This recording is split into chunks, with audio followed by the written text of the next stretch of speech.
Hello everyone, it's Shane Kanto, your Wasteland reviewer, and I'm here to review Season 3 of Reservation Dogs, which happens to be the last season. And this show is so great. It's able to capture these young Native American characters, give them so much depth, give them plenty of room to grow and to mature over the course of this show. And this last season really takes them all that last step that they need to go to really find themselves, become the adults that they're meant to be, while also having a lot of fun with the other characters that make up their community.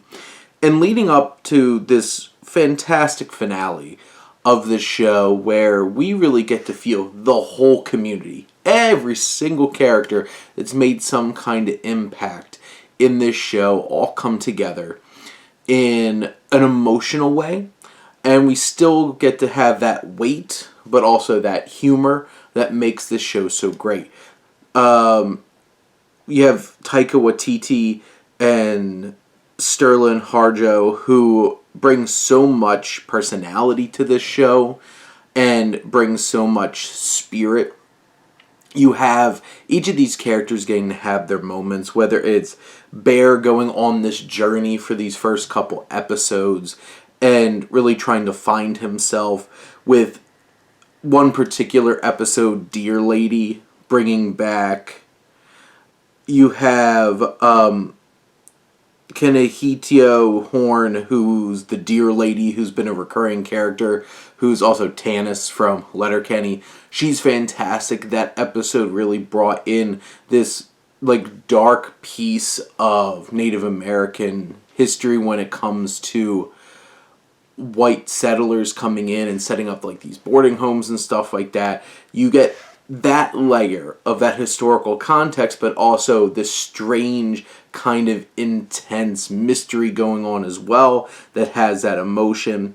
You have fun departures with you have the whole episode where Cheese winds up going camping with a bunch of the older members of the community, whether it's Uncle Brownie or Bucky or Big, and just Zan McLaren, Wes Tootie, and Gary Farmer are so fantastic in this show. They all get so many great moments all the way up to the end.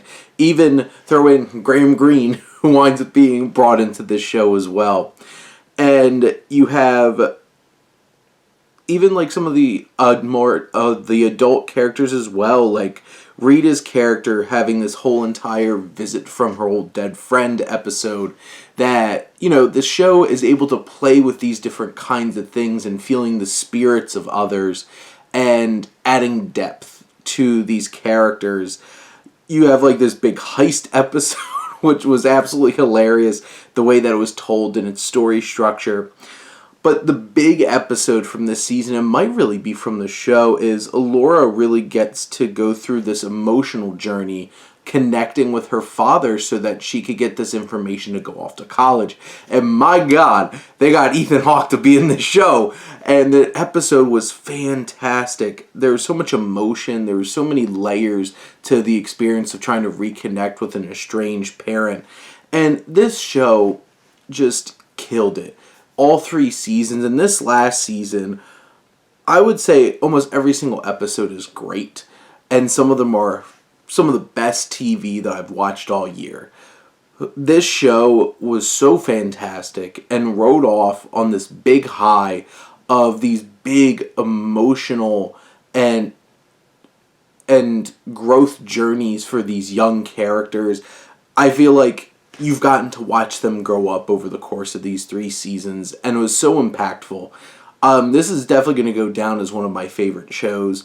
I wish it would go more, but if this was the journey, this was what was meant to be, and it feels it. We get these characters to where they need to be by the end of this season, and this is just such a wonderful community too, and not only is the community fun because of all the characters, but the sense of community is so deeply ingrained in the themes of this show, and this show knows how to flaunt it.